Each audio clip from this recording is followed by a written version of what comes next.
Hello, everybody. Welcome to Downtime Activities, and welcome back to this sort of shorter discussion videos where we talk about something that we don't think we can talk about for the whole bonus action, but we feel like they're conversations about tabletop RPGs or storytelling that kind of need to be had at some point anyway. And this is something that you and I have gone over off and on, essentially, since we started playing D&D. I think one specific ranger in our very first D&D game as a play group really started this conversation. And I think that campaign, a couple of different creatures in that campaign will probably come up as part of this conversation. But let's talk about animal companions in tabletop RPGs in general. Sometimes it's a class feature. Sometimes a player character just buys a pet, and they cause a surprising number of storytelling issues and a surprising number of severe statistical issues. Absolutely. For entire campaigns. It's oftentimes a really difficult balancing act between a animal companion being a useless keychain that's dangling from your character's backpack that they only address every now and then. Oh yeah, I have a dog. I give him a bite of my snack or whatever. Or being a whole other combatant member of the team that's making it so you're essentially unbalancing or changing combat or mechanical crunch parts of your game. And it feels like it's hard for systems and for players to kind of play groups to get it exactly right. How do you find the middle ground between those two? Well, and you look at, animal companions in films, which kind of run the same gauntlet. Mm-hmm. But quite often you get stuff like Jack the Monkey in Pirates of the Caribbean, where he's kind of always there. He's either causing problems or solving problems, or even, like the Mummy films. One of the main characters has this, pet hawk that is used for scouting or for delivering messages, and it's a very evocative sort of character archetype. Whether you have the monkey on your shoulder or the bird or the loyal wild animal that's fighting by your side, and it's one of those archetypes that players want to build. They want to run that in a game, and a lot of games sort of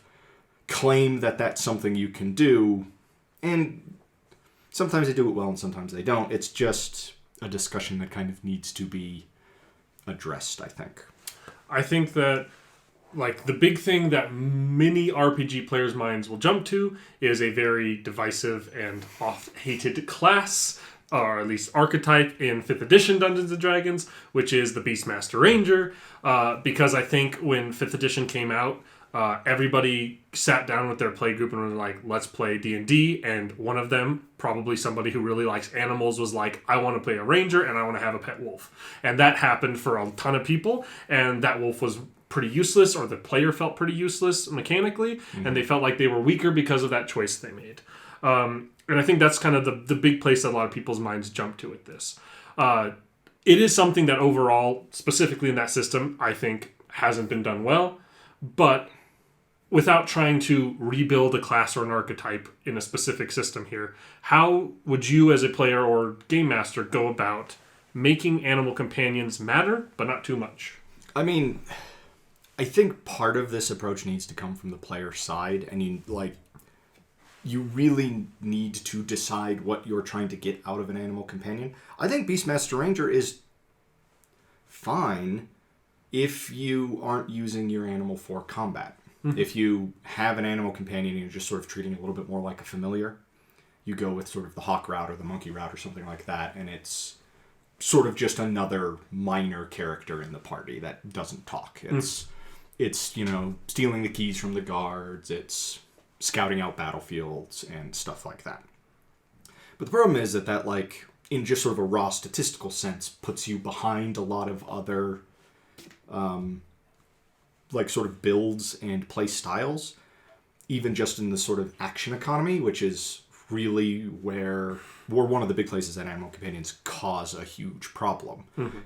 Because all of a sudden there's another combatant making attacks on the player's side of things. And depending on how you build your animal companion or the sort of class that you're using or how the DM's decided to sort of, even just run the fact that you've bought a combat, a combat hound, or you've, found a tiger kitten in the jungle and raised it as your druid character. Like, all of a sudden there's another combatant making attacks, and that can get really overpowered really quick, especially if you look at some homebrew classes and stuff like that, where the animal companion is a much bigger part of the build. It's better if your animal companion isn't necessarily a combatant. It at least makes it much easier for everybody, but that tends to kind of set you behind in that power level, and at that point, why not go any one of the dozen routes that gives you a first level spell and just take Find Familiar. Yeah. Or just go buy a dog. Right. And play a different archetype or a different class altogether.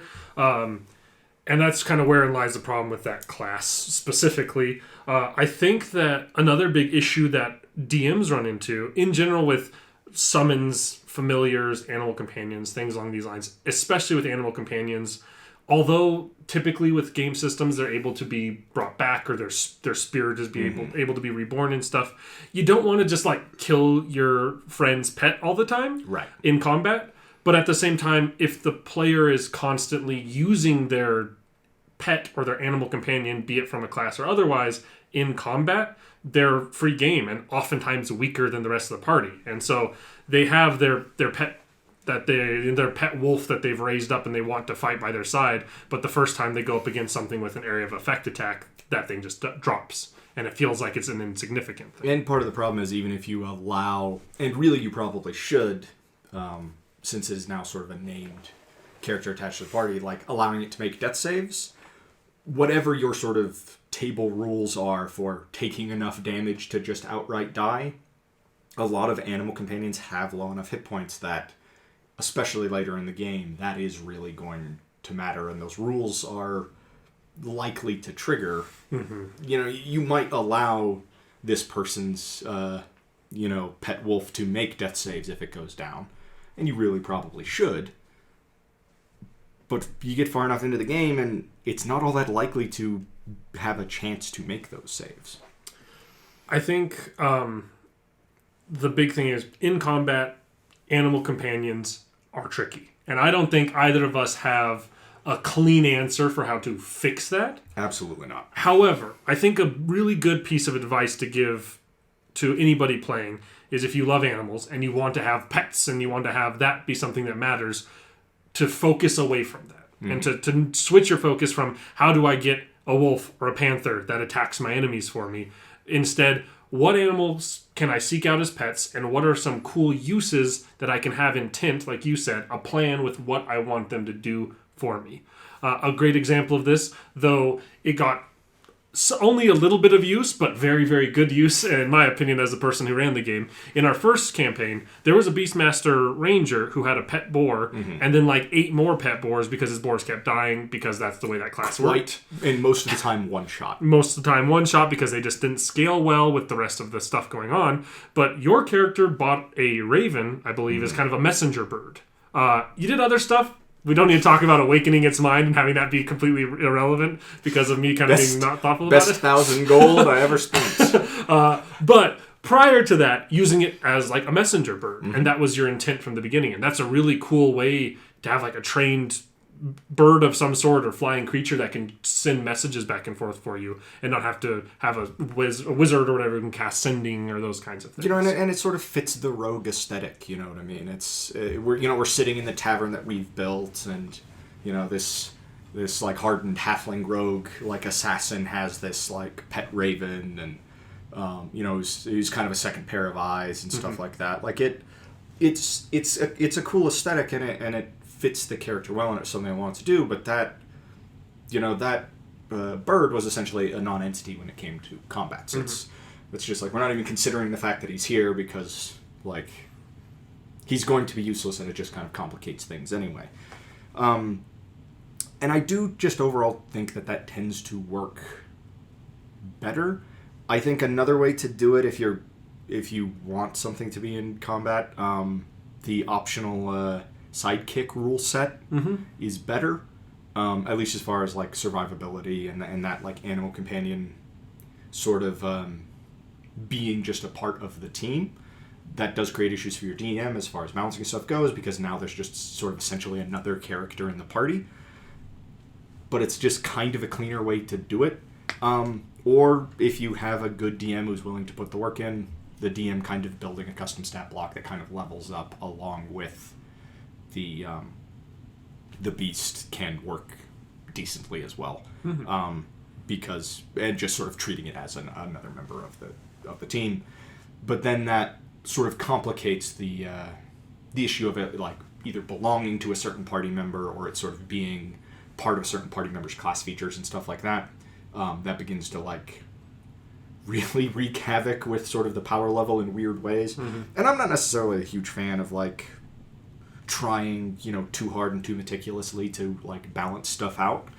I think it's fine if some characters are more powerful than others, and that everyone's kind of got their own different sets of skills, especially if your playgroup's okay with it. I think overall it just tends to run better, but it does, treating the animal companion as sort of just its own character is cleaner, but then you run into either this person gets to run kind of two characters essentially, or you as a DM now have something else you have to run in every single combat if it is a combatant character. Right. But there's a way to run it. And I think oftentimes one of the strongest things you can do as the person running the game is to put a lot of is to be the person who's making decisions for the animals, not the player, unless it is like a specific class feature thing. Like if it's a pet, run it as the DM and make them characters, make them interesting, and have that kind of monkey jack, like helpful and hurtful at times thing, and have the kind of animalistic side of things come out in that way, and also make them lovable, absolutely, and make them the adorable pet dog that they got as like a bloodhound to help sniff out somebody they're tracking and they fell in love with and want to keep around with them now, and make them fall in love with them, because then they won't want to throw them into combat because they're like, even if you're an adventurer, you have like your pet dog. You don't really want to say, "Hey, pet dog, go charge the dragon." You love your dog. You don't want your dog to die. I think that making it a lovable character NPC, like member of the group in that way, kind of helps avoid the party being too willing to throw them into harm's way. And be forgiving as far as the attacks that are actually going to come that dog's direction. If the players are fighting the dragon and the dragon's about to kill a player and the pet dog runs up and bites the dragon on the tip of the tail and sort of get its attention, don't just incinerate the dog. The dog finds somewhere to hide or a way to escape because it's so much smaller than the dragon. I think of, if you've seen Prey, the newest Predator movie, when the dog gets like the grizzly bear's attention, they do such a good job in that scene of showing like the dog is able to outpace the bear for a while simply because it can maneuver in a way that the bear cannot. It's just like, it's a very well thought out sequence, and you should treat it a little bit more like that. And just work hard to make those pets not just sort of set dressing, not just in the background, like, oh, cool, you bought a parrot, it's just, sitting in your captain's cabin, and, anytime you go in there, you can just see it over there by the wall. Like, you want those to be, to be a little more present than that, and to certainly have much more personality than that, as you said. And as a player, lean into that. Right? Absolutely. It really requires the thought from the player and the intent from the player, and then the DM to just be forgiving and say yes and make it fun and interesting. On a kind of different note of this, really quickly, just kind of take it from a DM perspective, specifically to things like familiars or not pet, mascot sort of characters for an adventuring group. I'm absolutely of the mindset that if you have a party member or party members that have familiars or animals that they are intentionally using in combat constantly, meat is back on the menu, boys. You are absolutely able to target them with attacks and should not feel bad doing so. If you have a character in 5th edition Dungeons & Dragons, for instance, who is like, oh, familiars can take the help action. I'm going to take the owl familiar with flyby, and I'm going to give myself advantage on all my attacks. Shoot it. Don't make the first attack of every single combat be I kill your familiar. Right. But if they're using it in combat and putting it in harm's way, that means that it is a potential target, and that is something that they have to accept. And familiars are an interesting conversation because, there are a lot less consequences to killing them. And they wanted, sort of specifically the animal companion, the Beastmaster, to have fewer consequences. You can get a new one, but when it doesn't scale well in combat and dies very quickly, that stops feeling like it doesn't have consequences and starts feeling like there's no point in getting attached to this one. He'll just die tomorrow. Well, that's how the naming convention of that character in our first campaign became this is Boar 5. Yes. This is Boar 6. They didn't care anymore because their animal companion literally just existed to absorb 1 or 2 hits during a combat. And that's what you really want to try and avoid, because you either want kind of these beasts, monster sort of things to be like a resource that a character is using in the terms of things like a familiar, or a friend and a companion that they care about. Right.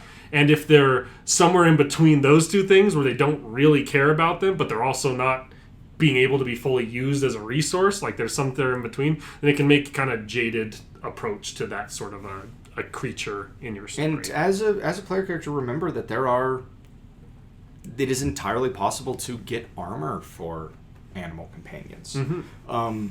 If you're sort of going into that camp of using a smaller sort of utility animal, if you've got a pet monkey to, as the rogue to, steal keys off of guards and stuff like that, it's maybe put him in leather. Put him in exactly. Put him in little leather armor. It does give him a pretty significant statistical boost as far as his AC is concerned.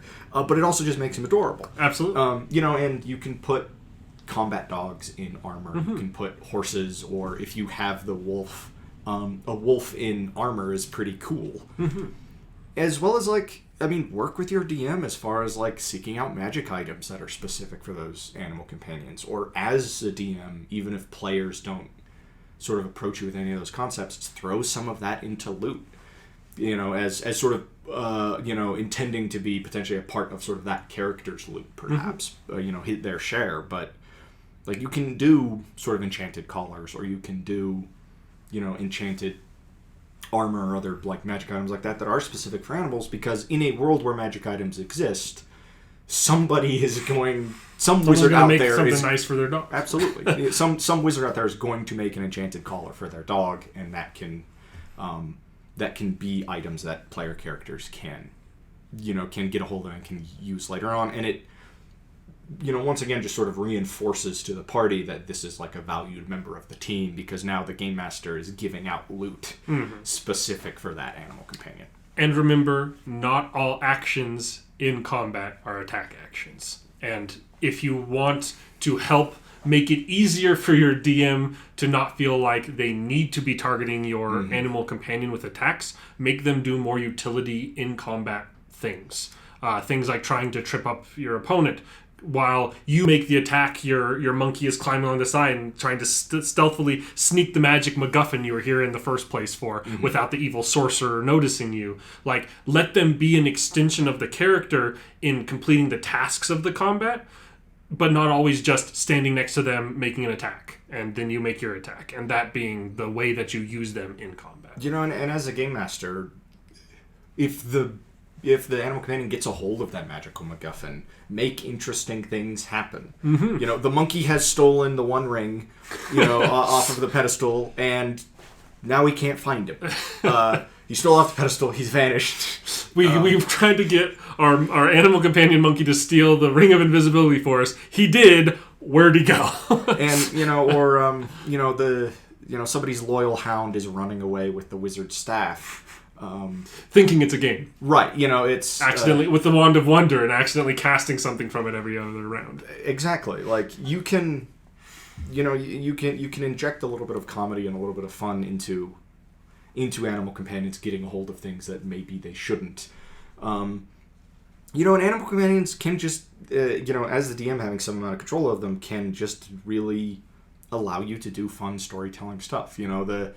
you're aware of certain things going on in the world because of the things that your loyal dog keeps bringing you. Mm-hmm. It's like, oh, we've discovered there are enemy agents in the city because my dog keeps bringing us patches from their armor. We don't really know where he's finding them, but we know they're around. You gotta do the old Dragon Age Origins thing, where if you go down to certain parts of the deep roads and like the under-dwarven roads there, and you're like, hey, loyal war dog, go look around for something. They come back like, how about this ancient artifact helmet from your order? And you're like, where the hell did you find that?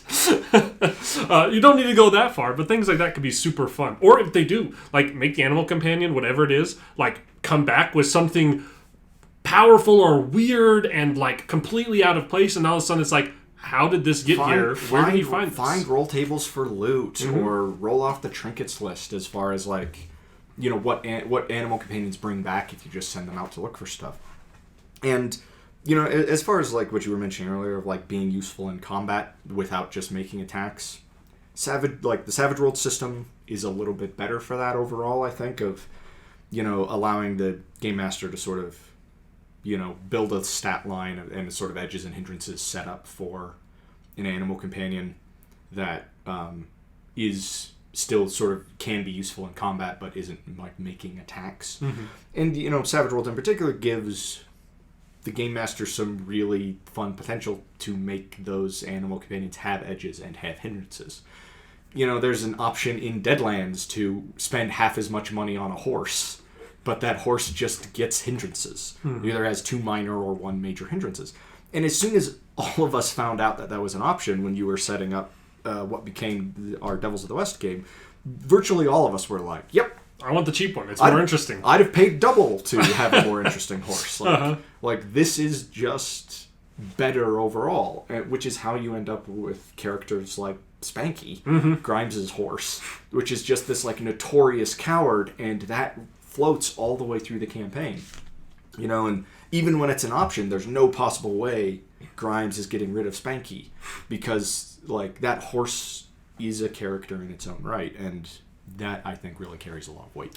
And I would say that while that is an inherent piece of the Savage World system, there's nothing stopping you from stealing that overall broad concept and applying it to any RPG you play. Absolutely. Make the animal companions characters. Make them have personalities. Make them have things that hinder them. You can make a fiercely loyal and brave dog companion, but because of that, it's also super protective and very aggressive towards anything it sees as a threat, even if it's not necessarily a threat. And that can bring up really fun roleplay situations. I think just at the end that making the animal companion a interesting NPC really goes a long way in making the characters fall in love with it and making interactions with it really rewarding and fun. Think of animal companions in a less combat-oriented way. Make them characters in their own right and use them more often. Don't let them just kind of become set dressing or become just sort of a thing written in the bottom corner in the back of your character sheet that you forget about for half the campaign. And I think that's a decent place for us to call this. We do need to come up at some point, I feel like, with a name for these, because we have like, our clever help action series and our bonus action series, and this is our conversations that are not focused enough to be help action and not long enough to be bonus action. It's the That series. But the list of these potential conversations is growing, certainly. So.